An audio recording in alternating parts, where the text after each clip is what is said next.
சமூக நீதி என்கிற சித்தாந்த புரிதல் இருந்தா மட்டும்தான் ஆல்ரெடி திட்டங்களை கொண்டு வர முடியும். மதிய உணவு திட்டத்தை அவர் கொண்டு வந்தாரு, சத்துணவை எம்ஜிஆர் கொண்டு வந்தாங்க, இன்னைக்கு காலை உணவை ஸ்டாலின் கொண்டு வந்தாருன்னா இதுக்கு மூணுக்குமே அடிப்படையில சித்தாந்த தெளிவு இல்லாம எப்படி வரும்? புரோக்கர் சங்கர் அவரை மாதிரியே எல்லாரையும் நினைச்சுக்கிறார். நீங்க எல்லாரும் கொள்ளையடிக்கிறார்கள், 4 கோடி ரூபாய்க்கு வீடு வாங்குகிறார்கள், தோழிக்கு வீடு வாங்கி கொடுக்கிறார்கள். தமிழ்நாடை பொறுத்தவரையில ஸ்டாலின் அவர்களுடைய ஆட்சியில எனக்கெல்லாம் பிரமிப்பான ஆட்சி தான். ஆனா திமுக ஆட்சிக்கு வராம தேவையில்லை அப்படின்னா தமிழ்நாடு நாசமா போகட்டும், திராவிட கட்சிகள் ஆட்சி வேணாம், தமிழ்நாடு நாசமா போகட்டும். சவுக்கு சங்கர் போன்ற ஆட்கள் எலும்புக்கு வாலாட்டக்கூடியவர்கள். அவங்க பேசுறதெல்லாம் தமிழ்நாட்டுக்கு ஒவ்வாமை என்பதை மக்கள் புரிஞ்சுக்கணும். சவுக்கு சங்கம் மாதிரி ஆளுங்க நீ காசு கொடுத்தாலும் பேசுவாங்க, நான் காசு கொடுத்தாலும் பேசுவாங்க. அவங்க எல்லாம் அரசியல்வாதியே கிடையாது. கம்யூனிசத்துக்கு ஸ்பெல்லிங் தெரியுமா? அந்த பீஸுக்கு கம்யூனிஸ்டோட ஒரு ஆண்டுல எத்தனை போராட்டங்கள் நடத்துறாங்கன்னு தெரியுமா? ஜென்சி டிஎம்கேவை எனக்கு தெரிஞ்சு நான் பார்க்கிறேன், ரொம்ப தெளிவா பேசுறாங்க, கேள்வி கேட்கறாங்க, இது பண்றாங்க. அது உங்களால ஏத்துக்க முடியல. ஏன்னா இந்த ஆர்எஸ்எஸ் பாஜக சங்க பரிவார் கும்பலுக்கு அடுத்து நீங்க இந்த விர்ச்சுவல் வாரியர்ஸ் சொல்லப்படுகிற தாவேகா கும்பல் தான் ஆபாச குப்பை. சித்தாந்தம் ஒழிஞ்சா தாவேகா ஆட்சி தான். இல்ல தாவேகா ஆட்சிக்கு எங்க சித்தாந்தம் இருக்கு? ஏங்க சட்டமன்றத்துக்குள்ள ரசிகர் மன்றமா இருக்கு. இன்னைக்கு ஒரு அம்மாலாம் பாட்டு பாடுது. விஜய்க்கே ஆப்டான வரி ஒண்ணு இருக்கு, படைத்தவன் மேல் பழியும் இல்லை, பசித்தவன் மேல் பாவம் இல்லை, கிடைத்தவர்கள் பிரித்து கொண்டார், கிடைக்கிறவன் கூட வாங்கி ஆளு கொஞ்சம் பிரிச்சுட்டான், உழைத்தவர்கள் தெருவில் நின்றார்.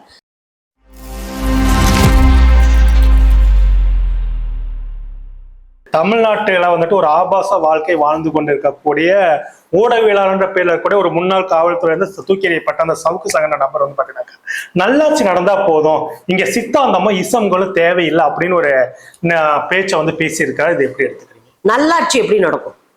நல்லாட்சி எப்படி நடக்கும்? கொள்கை அடிப்படையில தான் அது நல்லாட்சி. இப்ப நம்ம தமிழ்நாட்டுல இருந்த இதுவரை இருந்த கட்சி, நம்ம காங்கிரஸ் கட்சியில இருந்தாலுமே நம்ம ஐயா கர்ம வீரர் காமராஜர் என்ன சொல்றோம்? சமூக நீதி காவலர்ன்றோம். ஏன் சொல்றோம்? ஏன்னா அவருக்கு தான் தெரியும் புள்ள படிக்கணும்ன்ற வழி, அவருக்கு தான் தெரியும் நம்ம புள்ள குட்டி எல்லாம் படிக்கணும்னு. அதனாலதான் அவர் மதிய உணவை கொண்டு வந்தாரு. அதன் மூலமா 25 லட்சம் குழந்தைங்க ஒரே ஆண்டு பள்ளிக்கூடத்துக்கு வந்தாங்க. சோ சமூக நீதி என்கிற சித்தாந்த புரிதல் இருந்தா மட்டும்தான் ஆல்ரெடி திட்டங்களை கொண்டு வர முடியும். மதிய உணவு திட்டத்தை அவர் கொண்டு வந்தாரு, சத்துணவை எம்ஜிஆர் கொண்டு வந்தாங்க, இன்னைக்கு காலை உணவை ஸ்டாலின் கொண்டு வந்தாருன்னா இதுக்கு மூணுக்குமே அடிப்படையில சித்தாந்த தெளிவு இல்லாம எப்படி வரும்? சித்தாந்தம் இல்லாத ஒரு அரசியல் எப்படி ஜெயிக்கும்? அந்த அரசியல் எப்படி நல்லது செய்யும்? இந்த வாய்ப்பே கிடையாது. இன்னொரு விஷயம் சொல்றேன், இது மாதிரியான புரோக்கர்ஸ்கெல்லாம் நான் ஒரு சொல்றேன், சித்தாந்தத்தை எவனும் அழிக்க முடியாது. சித்தாந்தம் உயிர்ப்புள்ளது, அதை எவனும் காப்பாத்துறதுக்கும் முயற்சி பண்ண தேவையில்லை. அது காலத்தினால வளர்ந்து போகும். கட்சி, தனிநபர்கள், உங்க ஒரு குழு, இது ஒரு சித்தாந்தத்தை உயிர்ப்பிக்கவோ ஒரு சித்தாந்தத்தை காலி பண்ணவோ முடியாது. ஏன்னா சித்தாந்தம் உயிர்ப்புள்ளது. அது இந்த சூழலுக்கு ஏற்ற மாதிரி மக்கள் ஆட்டோமேட்டிக்கா அந்த சித்தாந்தம் கையில் எடுப்பான். புரியுதுங்களா?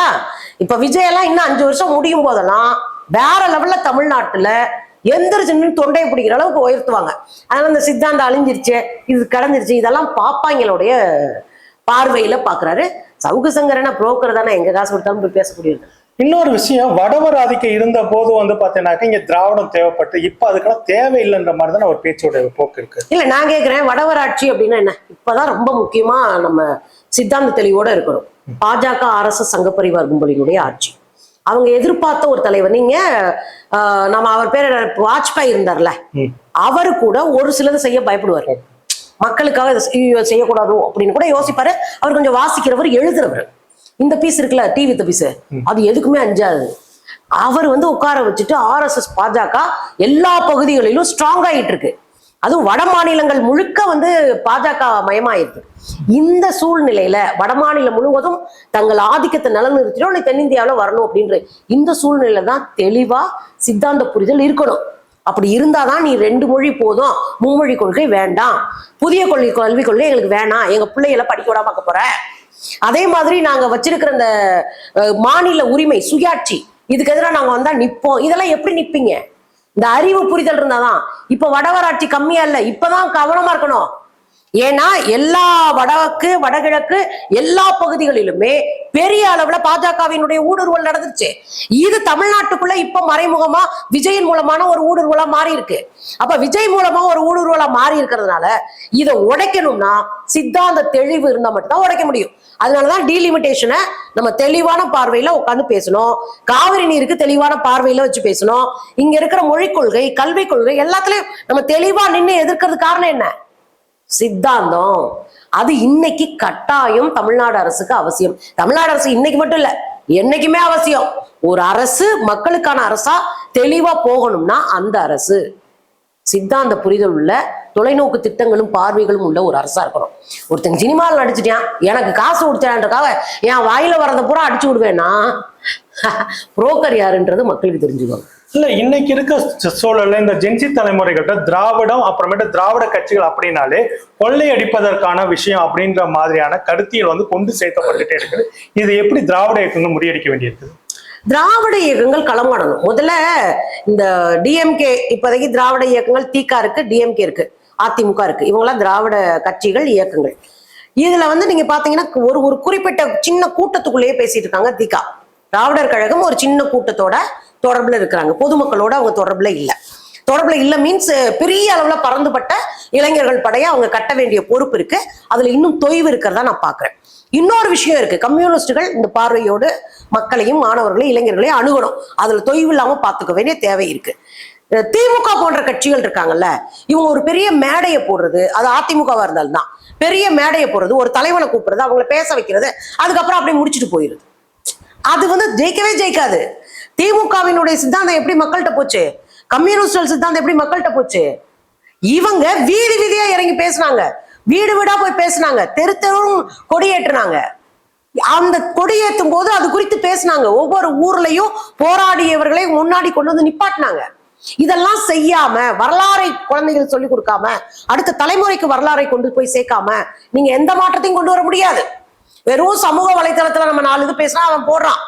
சமூக வலைத்தளத்துல நீங்க ரூட் மாஃபியா குரூப் உட்கார்ந்துக்கிட்டு எல்லா பொய்யையும் போடுவான். ஆனா நீங்க களமாடுங்க, களத்துல போய் நிக்கணும். நம்மளுடைய வேலை தெரு தெருவா, வீதி வீதியா, திண்ணை திண்ணையாக மக்களை சந்திச்சு இந்த ஆட்சியினுடைய டேஞ்சரஸ எடுத்து சொல்லணும், திரும்ப திரும்ப சொல்லணும். மக்களை சந்திச்சு திரும்ப திரும்ப சொல்லணும். அதன் மூலமாக மக்கள்கிட்ட ஒரு மாற்றத்தை ஏற்படுத்தலாம். இந்த பிரச்சனைகள் வரும்போது மக்களோட போய் நிக்கணும். நீங்க திராவிடத்தை எப்படி புரிய வைக்கிறதுனா பொலிட்டிக்கலா புரிய வைக்கலாம். இப்ப கம்யூனிஸ்டுகள் மக்களுக்கு பிரச்சனைன்னு இப்போ தேனியில பழங்குடி மக்களை எல்லாம் வெளியே துரத்துற வேலையை பார்த்துட்டு இருக்காங்க. மேகமலை எல்லாம் வருஷநாடு பகுதியில அங்க கம்யூனிஸ்டுகளும் அங்க இருக்கிற எல்லா கட்சியும் போய் நிக்கிறாங்க, நின்று மக்களோட மக்களா நிக்கிறாங்க. அப்ப மக்களுக்கு தெரியும் இவங்க நம்ம ஆளுங்க, இவங்க பேசுற விஷயத்த நம்ம கேட்கணும், அந்த விஷயம் தான் நமக்கு இது. அப்ப மக்களுடைய பிரச்சனையில அவங்க கூட போய் நிக்கணும். நம்ம இப்படி ஊருப்பட்ட வேலை இருக்கு. கீழே சரௌண்டிங்க களத்தை கட்டுறது ஒண்ணு, அவங்கள்ட்ட தொடர் பிரச்சாரத்தை எடுத்துட்டு போறது ஒண்ணு, மூன்றாவதாக சமூக வலைத்தளங்கள்ல ஸ்ட்ராங்கா கருத்து பேசுற வீடியோக்களை தொடர்ந்து பதிவேற்றுவது. அந்த வேலையெல்லாம் செஞ்சுட்டோம். இப்படி 4 பக்கமும் செய்யணும். செஞ்சாதான் நம்ம அடுத்த கட்டத்துக்கு போய் மக்கள்கிட்ட சேர முடியும். ரொம்ப தெளிவா தெரிஞ்சுக்கோங்க, நம்முடைய கருத்தியலை கொண்டு போய் சேர்க்கிறது இந்த காலத்துல இவ்வளவு பெரிய பண முதலைகளுக்கு மத்தியில நான் கம்யூனிஸ்டுகளை சொல்றேன், நம்மள மாதிரி பெருசா உண்டியல வச்சுமே பெரிய வேலை பார்க்குற ஒரு சமூகத்துக்குள்ள இறங்கி வேலை பார்க்குற ஆட்கள் கருத்தியலா வரலாறை கொண்டு போய் சேர்க்கலன்னா பெரிய அளவுல இந்த சமூகத்துல உழைக்கிற மக்கள் நட்டப்படுவாங்க. நம்ம இல்லைன்னா உழைக்கிற மக்கள் நட்டப்படுவாங்க. என்னைக்கு வாச்சாத்தி போன்ற ஒரு பெரிய விஷயத்துல இறங்கி 30 ஆண்டுகள் போராடி அந்த மக்களுக்கு ஒரு பெரிய நீதியை பெற்றுக் கொடுத்துட்டு அந்த மக்கள் இன்னைக்கு வரையும் அந்த கிராமமே ஒரு கம்யூனிஸ்ட் கிராமமா இருக்கோ, இதுதான் நமக்கு பாடம். இதுதான் திமுகவுக்கும் பாடம், அதிமுகவுக்கும் பாடம், கம்யூனிஸ்டுகளுக்கும் பாடம். இந்த பாடத்தை தூக்கிட்டு போய் தான் நம்ம நிக்கணும் மக்கள் மன்றத்துல. மக்கள் மன்றத்துல பேசணும், 1 to 1 பேசணும், கிராமம் பேசணும், வீதி வீதியா பேசணும், நாடகங்கள் நடத்தணும். இங்கிட்டு ஒரு பக்கம் உரையாடல்களை இளைஞர்கள் மன்றத்துல நடத்தணும். நாம செஞ்ச இன்னொரு பெரிய தப்பு, கல்வி நிலையங்களுக்குள்ள நாம அரசியல் பேச விடாம வச்சது. கல்வி நிலையங்களுக்குள்ள நம்ம தேர்தலை நிப்பாட்டினது. சண்டை போடுறான், அடிச்சுக்கிறான், வெட்டிக்கிறான். சண்டை போட்டுமே வெளியே தேர்தல் வந்தா அடிக்கிறது இல்லையா? அப்போ பள்ளிக்கூட கல்லூரிகளினுடைய தேர்தலை நம்ம முறைப்படுத்தணும், அதை திரும்ப கொண்டு வரணும். இது எல்லாம் சேர்ந்தா மட்டும்தான் கருத்தியலா நம்ம குழந்தைங்களை தெளிவுபடுத்த முடியும். இந்தியா முழுக்க மதவாதம் வந்துட்டு பரவி இருக்கு. அதுக்கு காரணம் வந்து பாத்தீங்கன்னாக்கா முகலாய படையெடுப்பு ஏற்படுத்தின தாக்கம் இருந்தது. ஆனா தமிழ்நாட்டுல அப்படிப்பட்ட தாக்கம் ஏற்படுதல. அதுதான் இங்க காரணமே தவிர திராவிட இயக்கங்களால இங்க வந்து மதவாதம் வளரல அப்படின்னு ஒரு விஷயத்தை முன்வைக்கிறார் சவுக்கு சங்கர். அதை விட முக்கியம் மதவாதத்தை காட்டி இங்க இருக்கக்கூடிய முற்போக்கு இயக்கங்களும் திராவிட இயக்கம் மக்களை கொள்ளையடிக்கிறாங்கன்னு ஒரு விமர்சனத்தை வைக்கிறார். புரோக்கர் சங்கர் வந்து அவரை மாதிரியே எல்லாரையும் நினைச்சுக்கிறார். நீங்க எல்லாரும் கொள்ளையடிக்கிறார்கள், 4 கோடி ரூபாய்க்கு வீடு வாங்குகிறார்கள், தோழிக்கு வீடு வாங்கி கொடுக்கிறார்கள், இதெல்லாம் இருக்குல்ல, இது எல்லாரும் செய்யறதா நம்பிக்கிறது இவரெல்லாம். நான் ரொம்ப தெளிவா ஒண்ணுதான் கேட்கிறேன். முகலாயர் படையெடுப்புனாலதான் வடக்க இஸ்லாமியர்கள் மீது ஒரு ஒவ்வாமையை உருவாக்குனார்களா? பாஜகவினுடைய பிரச்சனை 80களுக்கு மேல அது பெருசா வருது. முதல்ல இந்த நாடு பிரியும் போது பாகிஸ்தான் இந்தியாவா பிரியறதுக்கு முன்னாடியும் 1920களில் இருந்து ஆரம்பிச்ச வேலை அது. பாஜக கும்பல், அதாவது அன்னைக்கு இருந்த இந்து மகா சங்கம், அதே மாதிரி அன்னைக்கு இருந்த RSS கும்பல்லாம் சேர்ந்து எடுத்த முடிவு. அதுதான் இஸ்லாமியர்களை தங்களுக்கு எதிரிகளாக காட்டுவது. இஸ்லாமியர்களை எதிராக காட்டுறது அங்க இருக்கிற கோயில் குளத்தெல்லாம் கொள்ளையடிச்சது கிடையாது. இஸ்லாமியர்கள் சில கேள்விகளை மண்டைக்கு மேல வைக்கிறாங்க. நீங்க பொம்பளை பிள்ளைகளை மொட்டை அடிச்சு மூளையில உட்கார வச்சீங்க, தீயில ஏத்தி விட்டீங்க. அதெல்லாம் வந்து அவுரங்கசீப் மோசமான இஸ்லாமிய தலைவரா காட்டுறாங்க இல்லையா? மோசமான மன்னர் அவுரங்கசீப் இந்து கோயில்களை இடிச்சாரு. அதுக்கு பின்னாடி ஏகப்பட்ட வரலாறு இருக்கு. அவுரங்கசீப் நகர்வலம் போகும்போதுதான் ஒரு பொம்பளை பிள்ளைய அடிச்சு தீல போடுறானுங்க. அதை போய் தடுத்து நிறுத்தி கேள்வி கேட்கிறாரு, என்னடா பண்றீங்கன்னு. நாங்க வந்து தீ ஏத்தி விட்டுறோம், காடு ஏத்தி விட்டுறோம், ஏன்னா அவங்க கணவர் இறந்துட்டாரு, சதின்ற உடன்கட்டை ஏறும் வழக்கப்படி நாங்க ஏத்தி விட்டுருவோம், ஏன்டா காட்டு மிராண்டி பெண்களாடா நீங்க அப்படின்னு கேட்டு அவங்கள உட்கார வச்சு இனிமேல் இதை செய்யக்கூடாதுன்னு சட்டத்தை போட்டு விட்டவர். இப்படி பல காரணம் இருக்கு. அங்க குறுநில மன்னருடைய மனைவியை தூக்கிட்டு போய் கோயிலுக்குள்ள ஒழிச்சு வச்சாங்க, கோயில் அடிச்சு அந்த பிள்ளைய காப்பாத்தினாரு. இப்படி பல வரலாறு இருக்கு. இந்த வரலாறே தெரியாம வாட்ஸ்அப் வாந்திகளை பேசுற கும்பலுக்கு இது தெரியாது. அப்போ இன்னும் சொல்ல போனா முதல் இந்திய விடுதலை போராட்டத்தை தலைமை தாங்கி நடத்தவர் யாரு? 1857 முதல் இந்திய விடுதலை போராட்டத்தை தலைமை தாங்கி நடத்தினவர் பகதூர் ஷா. அவர் தான் முகலாய மன்னர்களின் கடைசி மன்னர். அவுரங்கசீப்புக்கு பின்னாடி அவர் தான் வந்து படையெடுத்து மக்களை எல்லாம் திரட்டி வெள்ளக்கார படைக்கு எதிரான ஒரு பெரிய போராட்டத்தை நடத்தி முதல் இந்திய விடுதலை படிக்கிறோம்ல சிப்பாய் புரட்சி, அதை தூண்டி விட்டு அதுக்கு தலைமை தாங்கினவரே முஸ்லீம் தான். 1.5 லட்சம் இஸ்லாமியர்கள் முஸ்லீம்கள் அன்னைக்கு கொல்லப்படுறாங்க. இவர் வந்து நாடு கடத்தப்படுறாரு. புரியுதுங்களா? இதெல்லாம் நீங்க சேர்த்து வச்சு பாத்தீங்கன்னா இந்த வரலாறு எழுதிய பாப்பான்கள், அதிகாரத்தில் இருந்த ஆரிய பார்ப்பன கும்பல் அங்கே இஸ்லாமியர்களை தங்கள் பண்பாட்டு எதிரியாக பார்த்தார்கள். எனவே அவர்களை எதிரியா வச்சாங்க. பாஜக காரன் அங்க போய் எங்க ஹிட்லர் கிட்ட பாடம் படிச்சுட்டு வந்து இங்க ராணுவ பள்ளின்னு ஆரம்பிச்சு, பாஜக காரன்னா பாஜக இப்ப ஆரம்பிச்சது, நான் சொல்றது பாஜக காரன் உங்களுக்கு அடையாளத்துக்காக சொல்றேன். அவன் இந்து மகாசங்கம் RSS காரன். அங்க அந்த குரூப் என்ன பண்ணுச்சு, ஹிட்லர் கிட்ட போய் பாடத்தை படிச்சுட்டு வந்து ராணுவ பள்ளின்னு ஆரம்பிச்சு இஸ்லாமியருக்கு எதிரான வெறுப்பு பிரச்சாரத்தை பரப்பி அந்த நாடை பிரிக்க விட்டதுல இருந்து எல்லாமே இந்த கும்பல் பண்ணுது. இது பின்னாடி பெரிய அரசியல் இருக்கு, பெரிய சித்தாந்த புரிதல் இருக்கு. இது வாசிக்கிற அறிவுடையவர்களுக்கு தெரியும். ஒண்ணு, தமிழ்நாட்டை பொறுத்தவரையும் எப்போதும் இந்துக்களும் இஸ்லாமியர்களும் ஒற்றுமையா இருப்போம்.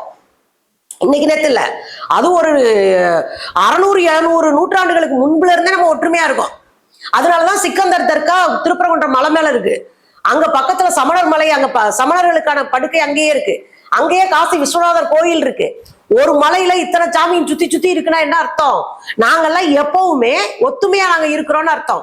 நீங்க மைசூர் போர் படிச்சிருப்பீங்க. திப்பு சுல்தான் இங்க இருக்கிற ஐயா தீரன் சின்னமலையும் திப்பு சுல்தானும் சேர்ந்துதான் 2வது மைசூர் போர்ல ஜெயிக்கிறாங்க. நல்லா ஞாபகம் வச்சுக்கணும். தீரன் சின்னமலை எங்க பிறந்தாரு, எங்க இருந்தாரு? திப்பு சுல்தான் எங்க பிறந்தாரு, எங்க இருந்தாரு? திப்பு சுல்தான் தான் இவங்களோட கைகோர்த்து வெள்ளக்காரனை எதுக்குறாங்க. திப்பு சுல்தான் தான் இங்க இருக்கிற சிருங்கேரி மடம், சிருங்கேரி மடத்துல அது ஒரு சங்கர மடம், காஞ்சியில இருக்குல்லையா, அந்த மாதிரி ஒரு சங்கர மடம். அந்த சங்கர மடம் தான் சிவனை கும்பிடக்கூடிய ஆளுகளுடைய மடம். அந்த சங்கர மடத்துக்குள்ள பார்ப்பன படை உள்ள போய், எந்த பார்ப்பன படை? மகாராஷ்டிரா இருக்கு இல்லையா, வீர சிவாஜி இருந்தார் இல்லையா, வீர சிவாஜியுடைய படைக்கு பேர் தான் பேஷ்வா படைகள். இந்த பேஷ்வா படை ஒரு பார்ப்பன படை. இந்த பார்ப்பன படை இந்து படை வந்துதான் இங்க இருக்கிற சிருங்கேரி மடத்தை அடிச்சுன்னு இருக்குது. அங்க 8 முறை பல தட்டு பொண்ணை கொடுத்து பொருளை கொடுத்து அந்த மடத்தை கட்டி காப்பாத்தினவர் யாரு? இங்க திப்பு சுல்தான். இன்றைக்கு ஸ்ரீரங்கம் கோயில்ல காலையில 7 மணிக்கு திப்பு சுல்தான் நினைவான பூஜை நடக்கு. காரணம் என்ன? அந்த கோயிலையும் காப்பாத்தி கொடுத்தவர் திப்பு சுல்தான். இங்கே தென்னிந்தியா முழுக்க இந்துக்களும் இஸ்லாமியர்களும் அண்ணன் தம்பிகளா இருந்தாங்க. நீங்க வெள்ளக்காரனை ஏத்து திப்பு சுல்தானுடைய படை அங்க கர்நாடகத்துல அங்க இருக்கிற விவசாயிகளோடு சேர்ந்து மிகப்பெரிய போராட்டத்தை நடத்துற கதையெல்லாம் உண்டு. இங்க அப்படிலாம் இங்க முஸ்லிம்கள் வரல அதனால இதுன்னு சொல்லக்கூடாது. இங்கே பண்பாட்டு ரீதியாக இஸ்லாமியர்கள் இந்துக்களும் ஒன்னா இருந்தோம். நீங்க கடைசியா பாத்தீங்கன்னா திருமலை நாயக்கர் மன்னருங்க. திருமலை நாயக்கர் மன்னர் சித்திரை திருவிழா. சித்திரை திருவிழா 3 மதங்களின் ஒற்றுமையை சார்ந்த திருவிழா. அங்க சைவம் வைணவம் இஸ்லாம் சமயங்களுடைய ஒற்றுமையை சொல்ற திருவிழா. இங்க பண்பாட்டு ரீதியாகவே நாங்க ஒத்துமையா இருக்கிறோம் தென்னிந்தியா முழுவதும். அதனால எந்தவாது புரோக்கர்தனமா பேசக்கூடாது.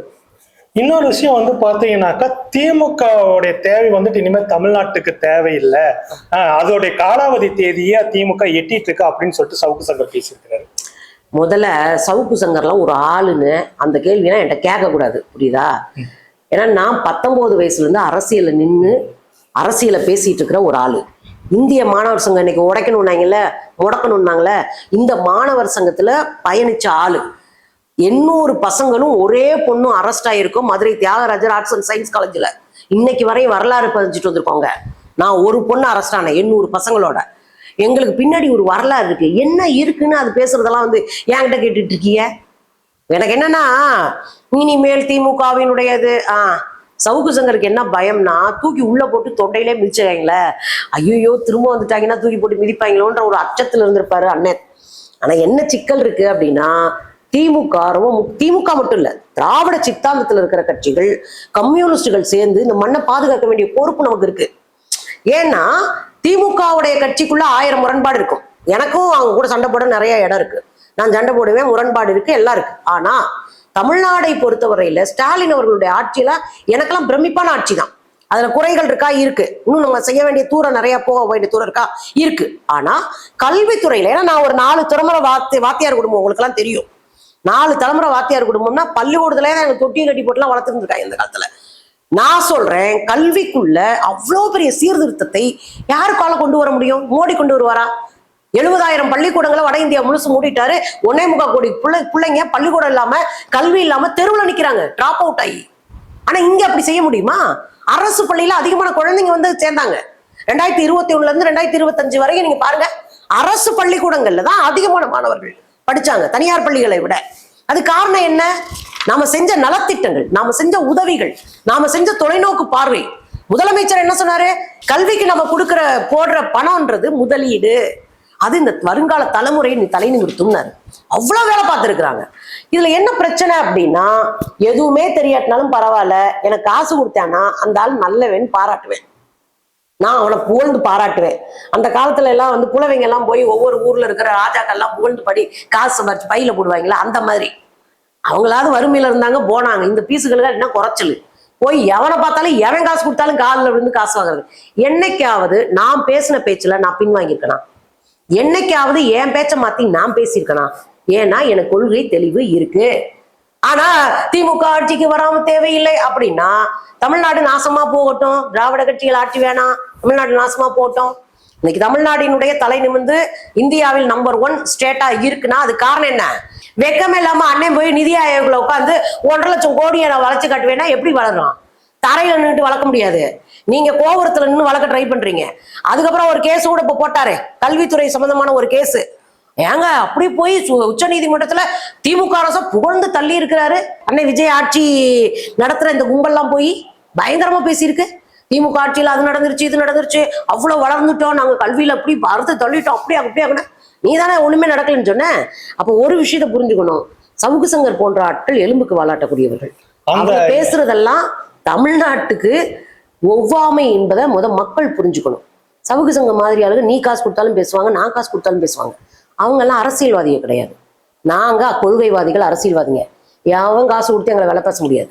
போற எலும்புக்கு வாழட்டும் அந்த சவுக்கு சங்கருக்காக ஒரு சேனல் ப்ரமோட்டிங் வேலையெல்லாம் பண்ணாங்க. அது என்ன காரணம் வேற விஷயம். ஆனா பாத்தீங்கன்னா அதே கூட்டத்துல வேற வழி இல்லாம இதை கேட்கிறேன். கம்யூனிசம் நுகர்வோர் கலாச்சாரத்துல இறந்து போச்சுன்ற ஒரு விமர்சனத்தை காட்டமா இடதுசாரிகள் மேல தூக்கி வைக்கிறார். ஆமா, கம்யூனிசத்துக்கு ஸ்பெல்லிங் தெரியுமா? அந்த பீஸுக்கு கம்யூனிஸ்டோட ஒரு ஆண்டுல எத்தனை போராட்டங்கள் நடத்துறாங்கன்னு தெரியுமா? காசை வாங்கிட்டு கமுக்கமா போறதுன்னா, இங்க இந்தியாவில் ஒரு முக்கியமான பிரச்சனை போச்சு இல்லையா 2 வருஷத்துக்கு முன்னாடி? என்ன பிரச்சனை? தேர்தல் பத்திரம் அப்படின்னு ஒரு பிரச்சனை போச்சு. இந்த தேர்தல் பத்திரம்ன்றது ஒரு கட்சிக்கு ஏதாவது ஒரு நிறுவனம், பெரிய தொழில், பெரிய முதலாளி காசு கொடுப்பானுங்க. ஒரு பத்திரமா வாங்கி SBI பேங்க்ல இருந்து கொடுப்பானுங்க. அது 1000 ரூபாயில இருந்து நீங்க எத்தனை கோடியும் கொடுத்துக்கலாம். அந்த தேர்தல் பத்திரம் வாங்காத ஒரு கட்சி இருக்குன்னா அது கம்யூனிஸ்ட் கட்சி. நீங்க எடுத்து பாருங்க, கம்யூனிஸ்ட் கட்சியை தவிர அத்தனை கட்சியும் வாங்கியிருக்கு. அப்ப ஒரு விஷயத்த புரிஞ்சுக்கணும், எவ்வளவு பெரிய பணக்காரன் எவ்வளவு பெரிய பண மூட்டையை தூக்கிட்டு வந்தாலும் ஒட்டாங்கையில தட்டிட்டு வெறும் உண்டியில வச்சு ₹1 ₹2 வாங்கி மக்களுக்கான அரசியலை பண்றது நாங்க. இந்த அரசியல் புரிதலுக்கெல்லாம் முதல்ல மூளை இருக்கணும், தெளிவு இருக்கணும், அரசியல் புரிதல் இருக்கணும். தெரிஞ்சதெல்லாம் பேசிக்கிட்டு இருக்கிறவங்களுக்கெல்லாம் அது வராது. அதுவும் இல்லாம கார்பரேட்ஸ்ட காலியா போறதோ அல்லது சமூக சூழல்ல காணாமல் போறதோ ஒருபோதும் கம்யூனிசம் போகாது. கம்யூனிசம் எளிய மக்களுக்கான ஒரு அடையாளம். இன்னைக்கும் கூட காக்ரோச் ஜனதா பார்ட்டி அங்க போராட்டம் நடத்தும் போது கூட நின்று அந்த இளைஞர்களை வழிகாட்டியது கம்யூனிஸ்டுகள். இங்க நடக்கும் போது இங்க கூட நின்னது கம்யூனிஸ்டுகள். இன்றைக்கும் தமிழ்நாட்டுல அதிகார துஷ்பிரயோகம் நடக்கும் போதும் மக்கள் அங்க சுரண்டப்படுகிற போதும் முதலாளா போய் நிக்கிறது கம்யூனிஸ்டுகள். என்ன தெரியும்னு பேசிட்டு இருக்கீங்க நீங்க? பொதுவா 1967 ஆகட்டும், இல்ல வந்துட்டு 91, 96, 2001, 2001 காலத்துல திமுகவுக்கும் முற்போக்கு இயக்கங்களுக்கும் இருந்த போராட்ட குணம் இப்பொழுது இல்லை அப்படின்ற ஒரு விமர்சனம் வந்துட்டு தொடர்ந்து சமூக வலைதளங்கள்ல வைக்கப்படுது. இல்ல, அந்த போராட்டத்துக்கான சூழல் இல்லை. இப்போ ஒரு காலத்துல நம்ம ஒடுக்கப்பட்டோம், நம்முடைய உரிமைகள் பறிக்கப்பட்டுச்சு. இப்பயும் போராட்டங்கள் நடக்கதான் செய்யுது. நாம இருமொழி கொள்கைக்கு எதிராக இருக்கும்போது மொத்த மாணவர்களும் தெருவில் நின்று போராடினாங்க. ஜல்லிக்கட்டுக்கு பிரச்சனை போது மொத்த குடும்பங்களும் களத்துல நின்னாங்க. இப்படி நம்ம போராட்ட களத்துல எப்பயுமே இருக்கிறவங்க தான். ஆனா அந்த மாதிரியான மொழி போராட்டம் தொடர்ந்து நடக்கலன்றதை தவிர போராட்டங்கள் நடந்துட்டு தான் இருக்கு. மக்கள் களத்துல நின்றுட்டு தான் இருக்கிறாங்க. ஒவ்வொரு காலகட்டத்திலும் ஒவ்வொரு விதமான போராட்டங்கள் இருக்கத்தான் செய்யுது. பெண்களுக்கான பிரச்சனையா மக்கள் ரோட்ல நிக்கிறாங்க. நீங்க நல்லா ஞாபகம் வச்சுங்க, ஒரு பிரச்சனை வந்துச்சுன்னா அழுது தவிச்சு அதிகாரத்திற்கு அஞ்சி நடுங்கி கையை கட்டி நிக்கிறவங்க இல்ல தமிழ்நாட்டு மக்கள். இன்னைக்கு ஒரு பிரச்சனை நடக்குதுன்னா ஒட்டுமொத்த ஊரே ரோட்ல நிக்கும். அப்ப இந்த போராட்ட குணம் என்பது தமிழ்நாட்டினுடைய குணம். அது இன்னைக்கும் இருக்கு. ஒரு பையனை நீ அடிச்சிட்டேன்னா மொத்த ஊரும் போய் ரோட்ல நிக்கும். இன்னைக்கு ஒரு பையன் லாக்அப் டெத் ஆயிட்டாருன்னா மொத்த ஊரும் ரோட்ல நிக்கும். ஒரு மின்சாரத்தை நீ கட் பண்ணிக்கிட்டே இருக்கியா, மொத்த ஊர் நிக்கும். இதெல்லாம் போராட்டம் தானே. அவ போராட்டத்தெல்லாம் க்ளோஸ் பண்ணி போராட்டம்லாம் நீர்த்து போச்சு அப்படி சொல்லவே கூடாது. தமிழ்நாட்டில் ஒருபோதும் போராட்டங்கள் நீர்த்து போகாது. நாம் பார்த்து கல்வி நிலையங்கள்ல இன்றைக்கும் SFI நின்று அடிச்சு ஆடுறாங்க அப்படின்னா போராட்டங்கள் நீர்த்து போச்சுன்றது போராட்டம் குறித்த புரிதலற்றவர்களுடைய பேச்சு. இன்னைக்கு பாத்தீங்கன்னாக்கா பொதுவாக சோசியல் மீடியாவுக்கு அதுவும் இந்த ஜென்சி டிஎம்கே சேர்ந்தவங்களாம் பார்த்தீங்கன்னா ரொம்ப ஆபாசமான பேச்சுக்கள் பேசுறாங்க அப்படின்ற மாதிரியான கருத்துக்கள் இருக்கு. கிட்டத்தட்ட ஆபாச வாழ்க்கை வாழக்கூடிய அதே சமூக சங்கர் இந்த இது குறித்து ரொம்ப காட்டமான ஒரு விமர்சனத்தை வைக்கிறார். இதே கருத்தை இடதுசாரிகள் பேச்சாளர்கள் மேலே வைக்கிறார். இது எப்படி எடுத்துக்கிறீங்க? அதாவது இதெல்லாம் சவுக்கு சங்கர் முதல் சொல்லலாமா? சவுக்கு சங்கர் எதனால கைது செய்யப்பட்டார் கொஞ்சம் சொல்லுங்களேன். மதுரை உயர்நீதிமன்றம் உத்தரவு போட்டு கைது பண்ண வச்சல. எதுக்காக கைது பண்ண வச்சு? இதே சவுக்கு சங்கர் தான் சொன்னாப்ல, நீதிபதிகள்லாம் இருக்கிறாங்கல்ல, கொரோனா காலகட்டத்தில் நீதிபதிகள்லாம் என்ன பண்ணாங்கன்னா இளம் விதவைகளை, அழகான இளம் விதவைகளை தனக்கு அசிஸ்டண்டா சேர்த்துக்கிட்டு பாலியலா சொரண்டாங்கன்ற ஒரு குற்றச்சாட்டை வச்சான். இதுல நீதிபதிகள் பேரை காப்பாத்துறது ஏன் நோக்கம் கிடையாது, அது அவங்க வேலை. ஆனால் இளம் விதவைகளாக இருந்து ஏதாவது ஒரு வேலை பார்த்து ஏதோ ஒரு பொருளாதார திரட்டி தன் குடும்பத்துல தன் தலை நிமிர்ந்து வாழணும், சுயமரியாதையான ஒரு வாழ்க்கை வாழணும்னு நினைக்கிற அந்த பெண்களை இழிவுபடுத்துறது இல்லையாது. இன்னொரு விஷயம் சொன்னாரு, காவல்துறை உயர் அதிகாரிகளுடைய பேரெல்லாம் பச்சை குட்டிக்கிறாங்களா திருநங்கைகள். அதே மாதிரி காவல்துறை உயர் அதிகாரிகளோட அட்ஜஸ்ட்மெண்ட் பண்றாங்களா காவல்துறையில இருக்கிற போலீஸுங்க, சாதாரண PC லெவல்ல. அப்ப என்ன நடக்குங்க, ஒரு கிராமத்துல இருந்து ஒரு PC ஆகி ஒரு பிள்ளை வெளியே வரும்போது 10 குழந்தைங்க பார்த்தா அக்கா மாதிரி வரணும்னு சொல்லுவாங்க. ஆனா என்ன எடுத்துக்கொண்டு நிப்பாட்டுறாரு, PC-யா இருந்தாலே அது மேலதிகாரிகளுக்கு போயிரும், கூட போய் படுத்துரும்பா அப்படின்ற ஒரு பார்வையை உருவாக்குனார். அந்த பேச்சினாலதான் அடிச்சு உள்ள தள்ளி விட்டது, அடிச்சு உள்ள போட்டது. நீதிமன்றம் அவரை தூக்கி உள்ள போட சொல்லுச்சு. புரியுதுங்களா? இவ்வளவு ஆபாசமா பேசுற இவரு இன்னும் நிறைய பர்சனலா பேசிடக்கூடாதுன்னு பாக்குறேன். இவர் மத்தவங்கள சொல்லக்கூடாது. ஜென்சி டிஎம்கேல ஆபாசமா பேசுனாங்கன்னா நீங்க வழக்கு போடுங்க, அது ஒன்றும் பிரச்சனை இல்லையே. ஆனா அது சொல்றதுக்கு நீங்க யோகியனும் கிடையாது. இதோட கம்யூனிஸ்டுகளை பேசுறீங்க. நான் கூட கொஞ்சம் கூட மாட அறிவு இருக்கான்னு கேட்டுப்படுவேன். ஆனா கம்யூனிஸ்ட் தலைவர்களோ, கம்யூனிஸ்ட் தோழர்களோ, SFI தோழர்களோ, டைஃபி தோழர்களோ யாருமே அந்த எல்லையை தாண்டி பேச மாட்டாங்க. தனிப்பட்ட முறையில பாலியலா யாரையுமே கேள்வி கேட்க மாட்டாங்க, பேச மாட்டாங்க. ரெண்டாவது, ஒரு அரசியலை அரசியலாக பார்க்கிற பார்வை கொண்டவர்களாக கம்யூனிஸ்ட்ல வளர்க்கப்பட்ட சிறுவர், அந்த சின்ன சின்ன பசங்களும் சரி, எஸ்எஃப்ஐ டைவி பசங்களும் சரி, பெண்களும் சரி, அங்க இருந்த தலைவர்களும் சரி, தெளிவா இருப்பாங்க. அவ்வளவு ஆபாசமா கம்யூனிஸ்ட்காரங்க யாராவது பேசுனாங்க நீங்க பாப்பீங்க?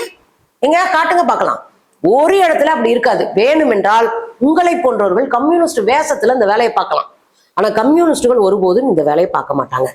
ஜென்சி டிஎம்கேவை எனக்கு தெரிஞ்சு நான் பார்க்கிறேன், ரொம்ப தெளிவா பேசுறாங்க, கேள்வி கேட்கறாங்க, இது பண்றாங்க. அது உங்களால ஏத்துக்க முடியல. ஏன்னா இந்த ஆர்எஸ்எஸ் பாஜக சங்க பரிவார் கும்பலுக்கு அடுத்து நீங்க இந்த விர்ச்சுவல் வாரியர்ஸ் சொல்லப்படுகிற தாவேகா கும்பல் தான் ஆபாச குப்பை. இதுல என்ன பெரிய அதிர்ச்சிகரமான வேலைன்னா, பெண் குழந்தைகள், சின்ன சின்ன பசங்க, பொண்ணுங்க, சின்ன பசங்க, அதுங்க வந்து போடுதுங்களே பாருங்க, மோசமா இருந்துச்சுங்க. கேரளால வந்து ஒரு சின்ன ஸ்கூல் படிக்கிற பொண்ணு போற வீடியோ ரொம்ப இதா இருக்கு. நான் என்ன கேக்குறேன், அந்த பிள்ளையாவது கேள்வினா அப்படித்தான் பண்ணுவோம், இப்ப என்ன பண்ணுவீங்க அப்படின்னு கெத்து காட்டுற வீடியோ, ஆபாசமாவே வீடியோ போடுதுங்க. இன்னும் சொல்ல போனா ஆபாச கணக்குகளை வச்சு அதுல வந்து ஏதோ ஜாயின் பண்றதுக்கு ஏதோ காசு கொடுக்கணுமா, சப்ஸ்கிரிப்ஷன், அதெல்லாம் தெரியல, அதெல்லாம் வச்சு இது பண்றாங்க. நான் நிறைய வீடியோ பாக்குறேன், எனக்கு ஆச்சரியமா இருக்கு என்ன நடந்துட்டு இருக்கு தமிழ்நாட்டுலன்னு. அப்போ ஒரு விஷயத்த புரிஞ்சுக்கணும், சவுக்கு சங்கர் போற போக்குல இப்படி கையால் அப்படியே நீட்டிட்டே போகக்கூடாது, சரியா? கம்யூனிஸ்டுகளை கை நீட்டுவதற்கு தகுதி வேணும். அந்த தகுதி உங்களுக்கு இல்லை. கொள்கை ரீதியான விஷயங்கள்ல வந்து பாத்தீங்கன்னாக்கா அரசியல் தலைவர்களை வந்துட்டு விமர்சிக்கலாம், கேள்விக்கலாம். அதை விட்டுட்டு அவங்களுக்கு தனிப்பட்ட வாழ்க்கை, குறிப்பா அவங்க வீட்டுல இருக்கக்கூடிய பெண்கள், அவங்களோட பழகக்கூடிய பெண், இவர்களை இணைத்து பேசக்கூடிய போக்கு வந்து பார்த்தா தொடர்ந்து நாளுக்கு நாள் வளர்ந்துட்டே இருக்கு. அதுவும் இப்போ வந்து பாத்தீங்கன்னாக்கா சோசியல் மீடியா வந்து இன்னும் ரொம்ப எலாபரேட் ஆகுது. இது வந்துட்டு அரசியலுக்குள்ள வந்து பேசணும்னு நினைக்கக்கூடிய இளம் தலைமுறை பெண்கள், அடுத்து இந்த ஜென்சி ஆல்பா வந்து மற்றவங்க எல்லாம் வரப்போறாங்க. அவங்களுக்கு இதெல்லாம் எப்படி, எந்த அளவுக்கு சிக்கலை ஏற்படுத்தும்? இல்ல கண்டிப்பா சிக்கல் தான். நீங்க இப்ப எங்களவே வந்து ஆபாசமா தான் பேசுவாங்க, நாங்க தான் லெஃப்ட்ல டீல் பண்ணிட்டு போவோம். எல்லா கட்சி பெண்களையும், எல்லா கட்சியில இருக்கிற சில புல்லுரிமைகளும் அசிங்கமா தான் பேசுது. அது தாவேகா பெண்களையும் அப்படிதான் பேசுறாங்க. இது மோசமான ஒரு பார்வைன்னு தான் நான் பாக்குறேன்.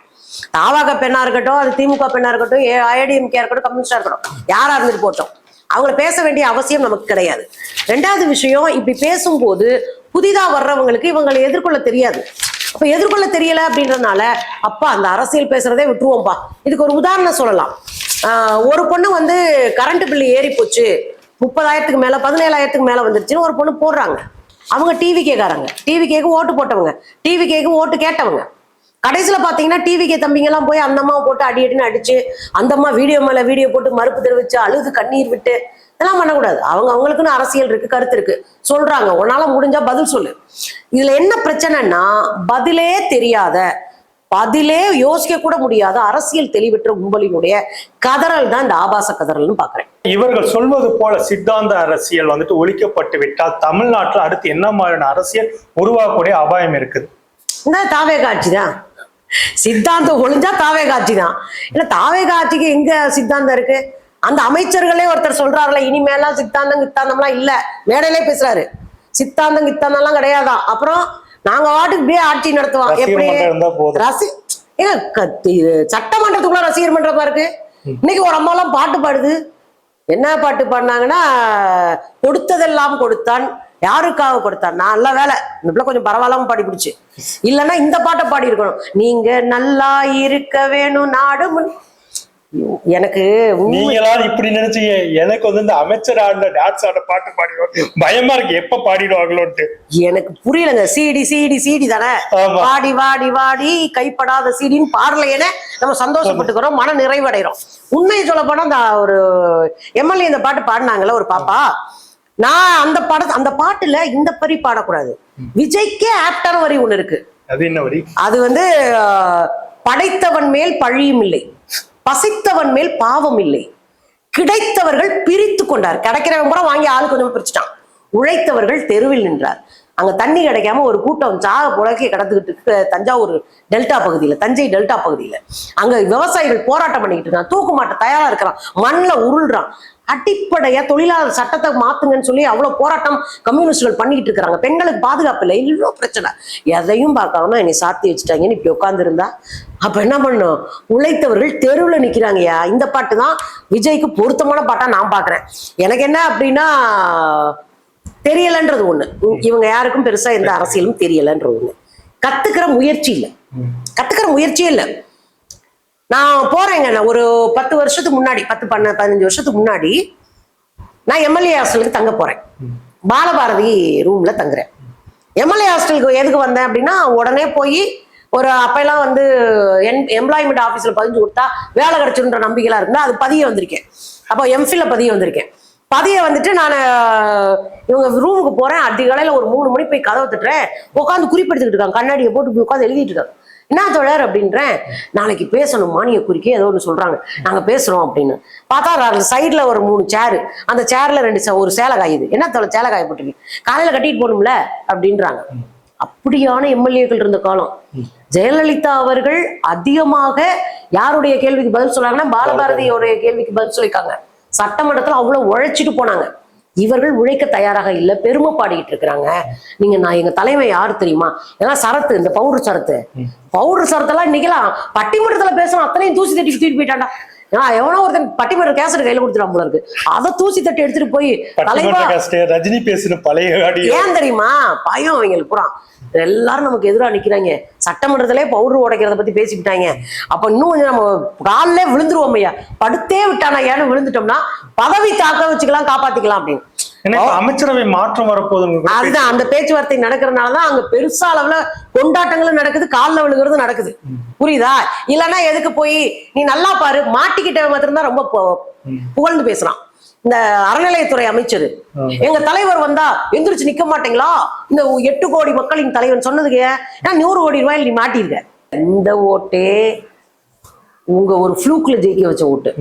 இன்னும் சொல்ல போனா பாஜக ஒரு தொங்கு சட்டமன்றத்தை உருவாக்கணும்னு திட்டம் போட்டு உங்களை ஜெயிக்க வச்சிருக்கு.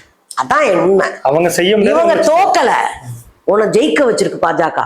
எப்படியும் உன் வழியா உள்ள வந்து சட்டத்திட்டங்கள்லாம் இப்படி ஒன்னொன்னா இப்ப செஞ்சிட்டு இருக்காங்கல்ல, அது மாதிரி செய்ய வைக்கணுன்றதுக்காகத்தான் உங்க மூலமா வந்தது. அதனால அந்த சட்டமன்றத்தை பொறுத்த வரையில அது பஜனை மடம் தான், பஜனை மடமா தான் இருக்கும். கத்துக்கிறாங்க யாரும் தயாரா இல்லை, பேசுகிற யாருமே தயாரா இல்லை. எத்தப்ப உட்கார்ந்து இருக்கிறவங்களை வந்து ட்ரிகர் பண்ணி விடுற மாதிரி தான் பேசக்கூடிய ஒரு கும்பலா இருக்கு. எனவே இந்த ஆட்சி தான். எடப்பாடி பழனிசாமி கொதிச்சு போய் வந்துட்டு இது என்ன அவையான்னு கேள்வி கேட்கற கொண்டு வந்துட்டாங்க. எடப்பாடி கொதிச்சாரு, ஓபிஎஸ் கொதிச்சாரு. ஓபிஎஸ் எல்லாம் சத்தமா பேசி நான் பார்த்ததே இல்லை. ஓபிஎஸ் கொதிச்சாரு, எல்லாரும் கொதிக்கிறாங்க. சித்தாந்தம் செத்து போச்சுன்னா, சித்தாந்தம் தோக்காதுன்னு வச்சுக்கோங்களேன். சித்தாந்தம் தோத்து போச்சுன்னா நம்ம அண்ணன் விஜய் மாதிரியான ரசிகர் மன்றங்களை உருவாக்கக்கூடிய ஒரு ஆள் தான் பொறுப்புல வந்து உட்காருவோம். தலைவன் சொல்ல மாட்டேன், அது தலைவனும் கிடையாது, இவங்க தொண்டைங்களும் கிடையாது. அவங்க நடிகர், இவங்க ரசிகர்கள். இந்த ஆட்சி தான் போகும். இது ஆபத்தான ஆட்சி. இது பாஜகவுக்கு எளிமையா உள்ள நுழையிறதுக்கு வழிவிடக்கூடிய ஆட்சி. இவ்வளவு நேரம் உங்களுக்கு கருத்தப்படுறதுக்கு நன்றி.